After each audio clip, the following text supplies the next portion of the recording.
Ang tagalupa na viral ang mukha. Bip bip bip bip bip. Bumibip bip bip bip bip bip bip bip bip bip bip na ba? Ang lahat.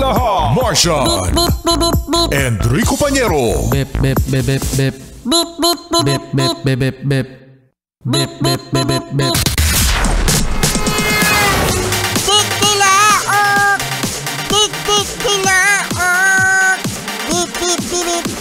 Ito na ang 101.1 Yes FM Balitang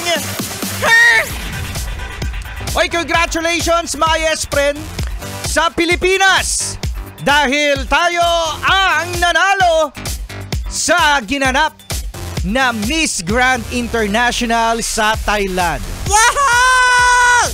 Congratulations! Sa wakas, may good news! Sa wakas daw may good news. Salamat! Thank you po, thank you! May good news tayo! Hindi na lang puro bad news! May good news, may good news! Oo.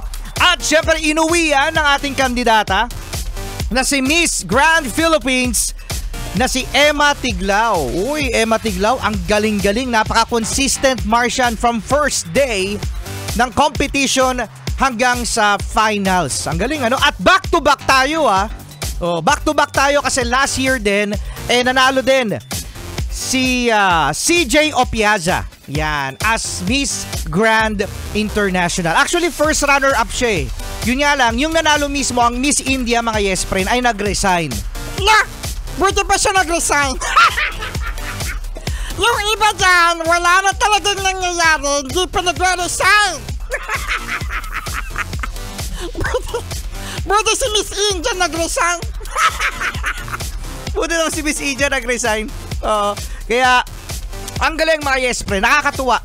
No? At napaka good news sa mga nangyayaring mga sakuna, lindol, korupsyon na nangyayari ngayon dito sa Pilipinas. At speaking of corruption, nai-open din yan ni Emma Tiglao sa isa sa mga question and answer, Martian.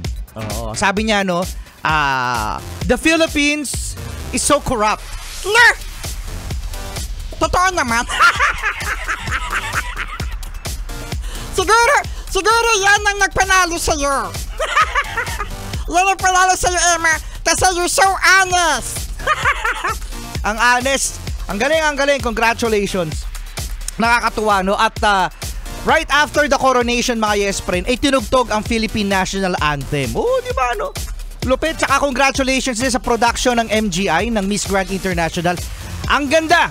Sobrang ganda ng production. Yung stage, yung mismong mula opening hanggang sa extra ng pageant. Ang galing, ano? I think it's the standard ngayon, kaya ma-pressure siguro yung Miss Universe candidate din natin. Pero magaling si Atisa. Si Atisa Manalo. Magaling yan. Oo, no? So, asa tayo mga Yes Friend na makukuha niya rin ang Miss Universe crown. Alam niyo, ang problema sa inyong mga Pilipino. Ano na naman? Ang problema sa inyong mga Pilipino, ang galing-galing nyong pumili ng mga kandidata ng Pilipinas. Pero sa politiko, pagbotohan na sa eleksyon, nga. Ang galing-galing magpadala ng kandidata sa pageant. Grabe mamili yung mga achievements, yung mga requirements. Pero talaga, ayoko na lang magsalita. Wag dalaga. Kasama nyo pa rin, Enrico Pañero at Martian, the cuteness. Cute morning pa rin dito sa Yes FM.